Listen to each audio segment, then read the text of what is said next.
అందరికీ శుభోదయం. మరి ఇవాళ క్రోధినామ సంవత్సరం, దక్షిణాయనం, కార్తీక మాసం, శరదృతువు, దశమి, సోమవారం. ఇవాళ మరి స్కాంద పురాణంలోని కార్తీక మహత్యంలోని 11వ అధ్యాయం తెలుసుకుందాం. కార్తీక మహాపురాణం నందు వశిష్ఠ మహర్షి జనక మహర్షితో చెప్తున్నాడు. ఓ మహారాజా, కార్తీక మాసంలో శ్రీహరిని ఎవరైతే అవిసెపూలతో పూజిస్తారో వారికి చాంద్రాయణ ఫలం కలుగుతుంది. గరికతోనూ దర్భతోనూ పూజించేవాళ్లు పాప విముక్తులై వైకుంఠాన్ని పొందుతారు. చిత్రవర్ణ వస్త్రాన్ని శ్రీహరికి సమర్పించిన వాళ్ళు మోక్షాన్ని పొందుతారు. కార్తీక స్నానాచరణమును చేసి విష్ణు సన్నిధిన దీపమాలికను ఉంచేవాళ్లు, వైకుంఠ పురాణ పాఠకులు, శ్రోతలు కూడా పాపాన్ని పోగొట్టుకొని పరమపదాన్ని చేరుతారు.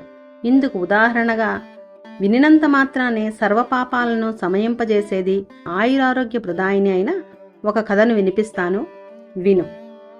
మందరోపాఖ్యానం. వశిష్ఠుడు జనకుడితో చెప్తున్నాడు. కళింగ దేశీయుడైన మందరుడనే ఒకానొక బ్రాహ్మణుడు స్నాన సంధ్యా వందనాలన్నింటినీ విసర్జించి పరులకు కూలి పని చేస్తూ ఉండేవాడు. అతనికి పతివ్రత, సర్వసాముద్రకాది శుభలక్షణ సంపన్న, సద్గుణ సముచ్చయము చేత సుశీల అని పిలువబడే భార్య ఉండేది. భర్త ఎంత దుర్మార్గుడైనా కూడా అతని యందు అనురాగమే తప్ప ద్వేషము లేనిదై పాతివ్రత్యనిష్టతో ఉండేది. కొన్నాళ్ల తర్వాత కూలితో జీవించడం కష్టమని భావించిన మందరుడు అడవులకు పోయి ఖడ్గాన్ని ధరించి దారులు కాసి అడవెంబడపోయే బాటసారులను కొట్టి వారి నుంచి ధనాన్ని అపహరిస్తూ కాలం గడపసాగాడు. ఆ దొంగ సొత్తును ఇరుగు పొరుగు దేశాలకు తీసుకొని పోయి ఆ సొమ్ముతో కుటుంబ పోషణ చేసేవాడు. ఒకసారి దొంగతనానికి దారి కాసి ఉన్న మందరుడు బాటసారి అయిన ఒక బ్రాహ్మణుడి పట్టుకొని అతనిని అక్కడ ఉన్న మర్రి చెట్టుకు కట్టివేసి ఆ బ్రాహ్మణుడి ద్రవ్యాన్నంతని కూడా అపహరించేశాడు. ఇంతలో అటుగా వచ్చిన పరమ క్రూరుడైన కిరాతకుడు దోచుకున్న మందరుడిని, దోచుకోబడి బంధితుడై ఉన్న బ్రాహ్మణుడి ఇద్దరిని కూడా చంపేసి ఆ మొత్తం ద్రవ్యాన్ని తానే హరించుకుపోబోయాడు. కానీ అదే సమయానికి అక్కడ కిరాత మందర బ్రాహ్మణుల నుండి వచ్చే నరవాసనను పసిగట్టిన చేరువ గుహలోని ఒక పులి వాడి మీదికి లంఘించింది. అతడు, ఆ పులి ఒకరినొకరు ప్రహరించుకున్నారు. ఆ జగడంలో పులి, కిరాతకుడు కూడా ఏకకాలంలో మరణించారు. ఈ విధంగా మరణించిన విప్రుడు, మంథరుడు, పులి, కిరాతకులు జీవులు నలుగురు యమలోకాన్ని చేరి కాలసూత్రమనే నరకాన్ని పొందారు. యమకింకర్లు ఆ నలుగురిని పురుగులు, దుర్వాసనతో నిండి ఉన్న తప్త రక్తకూపంలో పడవేశారు.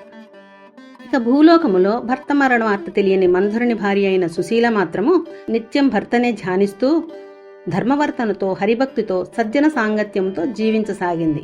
ఒకనాడు నిరంతర హరినామ సంకీర్తన తత్పరుడు, సర్వులయందున భగవంతుని దర్శించువాడు, నిత్యానంద నర్తనుడు అయిన ఒకానొక యతీశ్వరుడు, ఒక యోగి ఆ సుశీల ఇంటికి వచ్చాడు. ఆమె శ్రద్ధాభక్తులతో అతనికి భిక్ష వేసి, అయ్యా, నా భర్త కార్యార్థియే వెళ్ళి ఉన్నాడు, ఇంట లేడు. నేను ఏకాకినై ఆయన ధ్యానంతో కాలమును గడుపుతున్నాను అని విన్నవించుకుంది. అందుకు ఆ యతి, అమ్మాయి, ఆవేదన పడకు. ఇది కార్తీక పూర్ణిమ మహాపర్వదినం. ఈరోజు సాయంకాలము నీ ఇంట పురాణ పఠనా శ్రవణాదులు ఏర్పాటు చేయి. అందుకుగాను ఒక దీపం చాలా అవసరం. దీపానికి తగినంత నూనె నా దగ్గర ఉంది. నీవు వత్తిని ప్రమిదను సమర్పించినట్లయితే మనము దీపము వెలిగించవచ్చు అని సలహా ఇచ్చాడు. ఆ యతిశ్రేష్ఠుని మాటలను అంగీకరించి సుశీల తక్షణమే గోమయంతో ఇల్లంతా చక్కగా అలికి పంచరంగుల ముగ్గులను పెట్టింది. ప్రత్తిని శుభ్రపరిచి 2 వత్తులను చేసి యతీశ్వరుని వద్ద నూనెతో వాటిని వెలిగించి శ్రీహరికి సమర్పించింది. యతి ఆ దీపసహితముగా విష్ణువును పూజించి మనశ్శుద్ధి కోసం పురాణపట్నం మొదలెట్టాడు. సుశీల అటు ఇటు ఉన్న ఇళ్లకు వెళ్లి వారందరినీ పురాణ శ్రవణానికి ఆహ్వానించింది. అందరి నడుమ తాను కూడా ఏకాగ్ర చిత్తయ్యై ఆ పురాణాన్ని వింది. అనంతరము ఆమెకు శుభాశీస్సులు అందించి యతీశ్వరుడు వెళ్ళిపోయాడు. నిరంతర హరిసేవనం వలన క్రమక్రమంగా ఆమె జ్ఞాని అయి తదుపరి కాలధర్మం చెందింది. తక్షణమే శంఖచక్రాంకితులు, చతుర్బాహువులు, పద్మాక్షులు, పీతాంబరధరులు అయిన విష్ణుదూతలు నందనవన సుందర మందారాది సుమాలతోనూ రక్తమౌక్తిక ప్రవాళాదులతోనూ నిర్మించిన మాలికాంబరాభరణాలంకృతమై ఉన్న దివ్య విమానాన్ని తెచ్చి సుశీలను అందులో అధిరోహింపజేసి వైకుంఠానికి తీసుకుపోసాగారు. ఇందులో వెళ్తున్న సుశీల మార్గమధ్యములో నరకములో మరి 3 జీవులతో కలిసి బాధపడుతున్న తన భర్తను గుర్తించి విమానాన్ని ఆపించి అందుకు కారణమేమిటో తెలుపవలసిందిగా విష్ణు పారిషదులను కోరింది. అందుకు వారు, అమ్మా, నీ భర్త అయిన ఈ మంధరుడు బ్రాహ్మణ కులంలో పుట్టినప్పటికీ కూడా వేదాచారాలనంతా విస్మరించి కూలి అయి మరికొన్నాళ్లకు దొంగ అయి దుర్మార్గ ప్రవర్తన వలన ఇలా నరకాన్ని అనుభవిస్తున్నాడు. అతనితో బాటే ఉన్న మరొక బ్రాహ్మణుడు మిత్రద్రోహి. మిత్రుడొకడిని చంపి అతని ధనముతో పరదేశాలకు పారిపోతూ నీ భర్త చేత బంధితుడయ్యాడు. అతగాడి పాపాలకు అతడు నరకాన్ని పొందాడు. 3వ వాడు కిరాతకుడు. బంధితుడైన ఆ బ్రాహ్మణుడి నీ భర్తని కూడా చంపేసి అందుకు పాపానికి గాను అతడు నరకాన్ని చేరవలసి వచ్చింది. ఇక 4వ జీవి ఒక పులి. ఆ పులి అంతకుముందు పూర్వజన్మలో ద్రావిడ బ్రాహ్మణుడై ఉండి ద్వాదశి నాడు భక్షాభక్ష విచక్షణారహితుడై ఆచరించిన తైలాదిక భోజనాదుల వలన నరకాన్ని పొంది మళ్లీ పులిగా పుట్టి ఈ కిరాతకుడితోటి జగడములో అతనితో బాటే మరణించి నరకానికి చేరాడు. ఈ 4 నరక యాతనలకు ఇవే కారణాలు తల్లి అని చెప్పారు.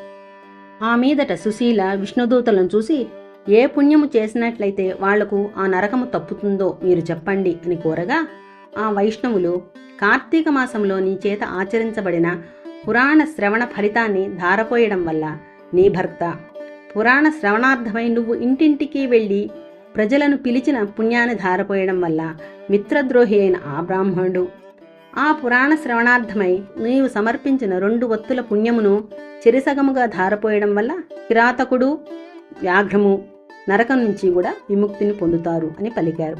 అలా వాళ్ళు చెప్పినదే తడవుగా సుశీల ఆయా విధాలుగా తన పుణ్యాలను వారికి ధారపోయడంతో ఆ 4 నరకము నుండి విముక్తులై దివ్య విమానారూఢులై సుశీలను వివిధ రూపాలుగా ప్రశంసిస్తూ మహాజ్ఞానులు పొందే ముక్తిపదానికై తీసుకుపోబడ్డారు. కాబట్టి ఓ జనక మహారాజా, కార్తీక మాసంలో చేసే పురాణ శ్రవణం వల్ల హరిలోకం తప్పనిసరిగా పొందుతారని తెలుసుకో. ఇది స్కాందపురాణే కార్తీక మహాపురాణే 11వ అధ్యాయం ఏకాదశోధ్యాయం సమాప్తం. ఇవాళ దశమి, అందులోనూ కార్తీక సోమవారం వలన విష్ణువాలయంలో అయినా శివాలయంలో అయినా ఒత్తులను వెలిగించి విష్ణు స్తోత్రాన్ని చదువుకుంటే బహుపుణ్యం కలుగుతుంది.